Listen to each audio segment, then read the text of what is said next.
substituir o reverendo Márcio jamais, né? Mas ser usado pelo mesmo Deus que usa sempre para a glória do Senhor. E nós queremos fazer um abraço da nossa congregação e o pedido de que os irmãos estejam orando muito pelos nossos amados irmãos. Hoje está aqui o nosso diácono Carlinhos cuidando, né, das nossas poucas ovelhas ali. E quero convidar os irmãos a abrirem suas Bíblias em Lucas capítulo 15. Lucas capítulo 15.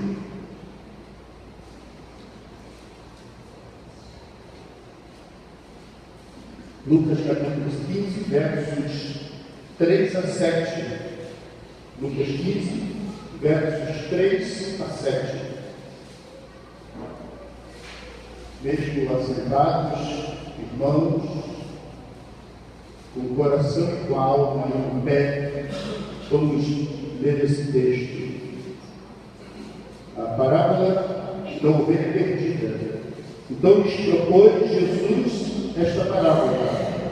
Qual dentre vós é o homem que, possuindo 100 ovelhas e perdendo uma delas, não deixa no deserto as 99 e vai em busca da que se perdeu até encontrá-la? Achando-a, põe-na sobre os ombros, cheio de júbilo, e indo para casa, reúne os amigos e vizinhos, dizendo-lhes: alegrai-vos comigo, porque já achei a minha ovelha perdida. Digo-vos que assim haverá maior júbilo no céu por um pecador que se arrepende do que por 99 justos que não necessitam de arrependimento. Vamos orar, Senhor. Senhor Deus e Pai, estamos aqui apenas como instrumentos do Senhor, ainda assim movidos pela força e o poder do Teu Santo Espírito, para trazer a Deus individualmente, a cada coração, aqui nesta manhã, as verdades, as administrações, os ensinos produzidos no Teu trono, no poder da Tua glória, Pai. Revela-nos o Teu querer, fala ao nosso coração, ensina-nos, ó Pai, é a nossa oração, em nome de Jesus. Amém. Amém. Meus irmãos, eu quero pensar com vocês alguma coisa que já está muito dentro da consciência cristã de todos vocês, toda a igreja. É o seguinte: a necessidade que temos de estarmos muito juntos com Deus.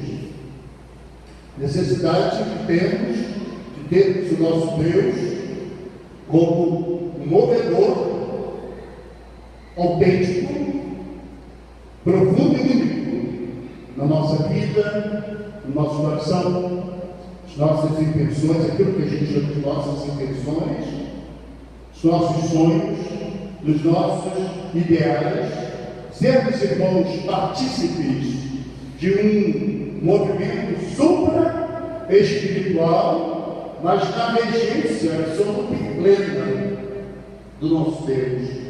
Irmãos, assim na excelência do vigor de Deus sobre a nossa vida, a gente não pode apenas ser antenados a Deus. A gente precisa, de fato, de estar interligado e conectado e muito plugado a Deus em todo o tempo da nossa vida. E a gente não pode fugir de Deus. E a gente não pode ficar longe de Deus.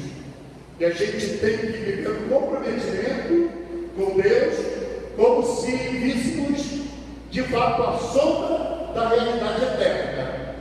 Sentindo isso, a nossa realidade eterna, irmãos, não vamos ter nem intenção, e nem desejo, e nem possibilidade de estarmos em momento algum longe de Deus. A nossa adoração vai ser um tanto diferente dessa daqui. ser perene, vai ser contínua, vai ser eterna. Nós vamos ficar no céu, irmãos, numa eternidade sem fim, por isso é eternidade, ligados a Deus, em todas as frações de segundos, coisas que a gente não tem nem como pensar, a maneira como nós estaremos tão juntos do nosso Deus. E eu quero pensar, irmãos, e levar os irmãos a pensarem, que a tragédia da história do Gênesis contrapõe essa ideia proposta pelo nosso Deus no nosso coração nessa manhã.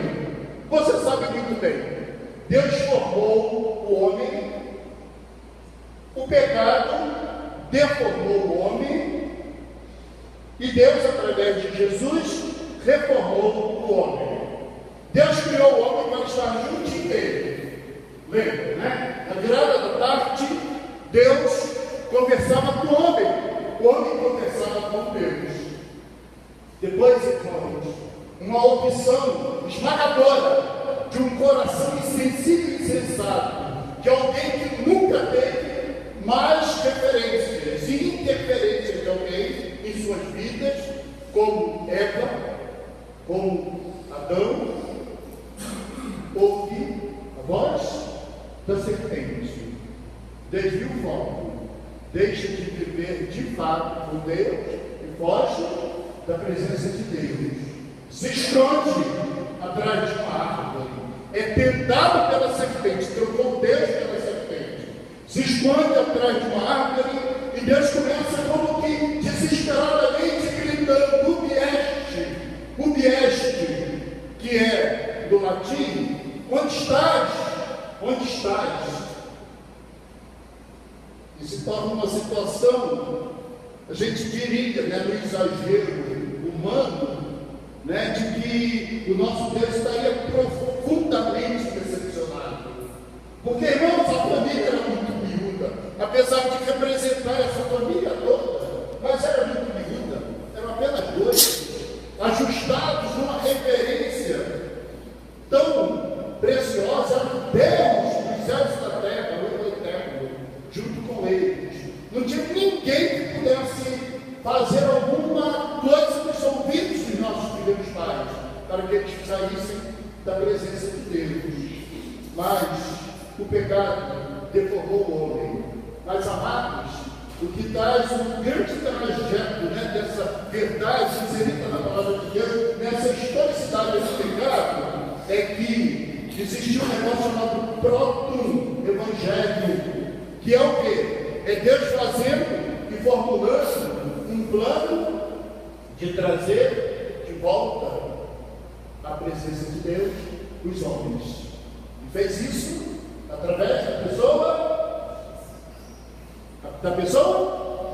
Jesus, né? Fez isso através da pessoa de Jesus.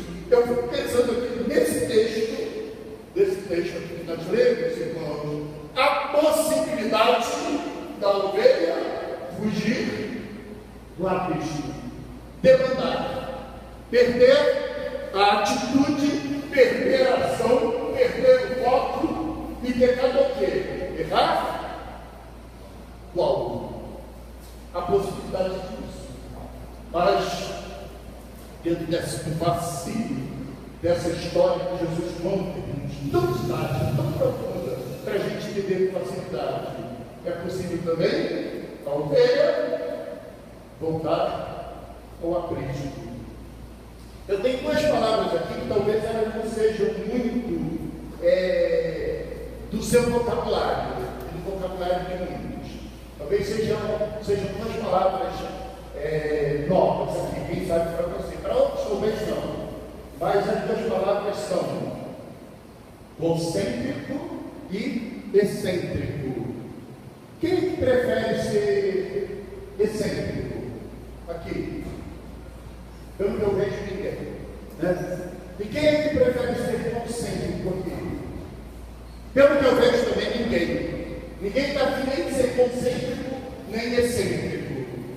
Talvez vocês possam entender, né? Eu, particularmente, prefiro ser concêntrico. Né?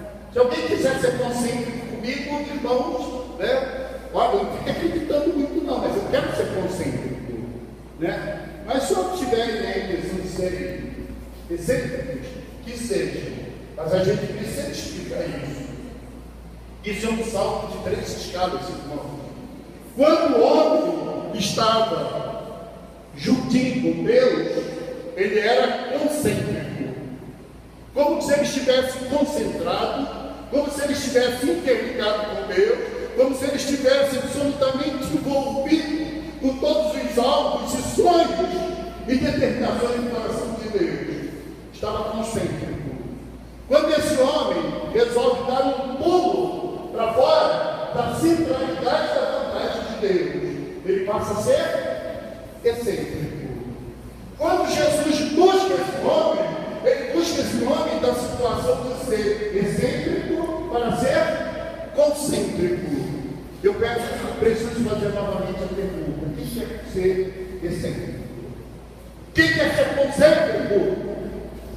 Todo mundo querendo viver dentro da vontade excelsa de Deus. Que maravilha, irmão! Vivermos uma igreja concêntrica, vivermos uma igreja interligada, uma igreja que não deixa o Cristo, uma igreja que não abandona o povo de Deus e muito menos, irmão, o Deus do povo. E aqui está esse salto. E nessas 100 ovelhas, irmãos, eram 100 ovelhas, elas estavam concêntricas. Uma ovelha resolveu o seguinte: eu quero estar excêntrica. Foi embora, tadinha. Deixou as 99 lá, concêntricas, e foi ser excêntrica. Sozinha? Não. Existe um monte de louco lá. Existiam outras ovelhas rebeldes. Existiam outros irmãos que formavam um concêntrico fora da vontade excelsa do bom pastor. E foi embora. Aí o que Deus fez? Segundo a história aqui, o bom pastor foi lá e buscou lá a ovelha perdida, a excêntrica, e tornou essa ovelha agora novamente concêntrica, né? Então, 100 menos 1, 99, a compaixão do bom pastor busca a perdida e traz. Só nisso aqui já temos uma boa instrução para a nossa vivência espiritual, irmão. Nós não podemos admitir que ninguém se vá. A gente teria que cantar aquela canção profana: não se vá, não se vá. Uma canção antiga, né? Não se vá, não pode ir embora. Nós não podemos, irmão, de maneira nenhuma, admitir essa visão excêntrica. Não podemos, de maneira nenhuma. Talvez já seja uma primeira lição. Mas, irmãos, sim. É interessante que quando Jesus propõe que a gente não se acomode, vai atrás dessa ovelha, até encontrar, não foi fácil encontrar. Nada fácil. Talvez faça achar, mas não encontrar. Trazer de volta. E às vezes a gente não quer fazer isso, a gente não quer fazer. É verdade. Buscar se põe em perigo. Nós estamos ouvindo aí pela mídia, vendo, né, que existem alguns missionários sendo decapitados, né, que é perigoso, irmãos, e atrás das ovelhas que estão extremamente perdidas. É perigoso, mas é um desafio, é um compromisso, né? Muito bem, irmãos. Eu gostei de me interromper aqui, irmãos, porque isso é escola, né? Aluno tem direito de falar. Às vezes a gente pode falar lá no culto quando o pastor está pregando, mas aqui pode.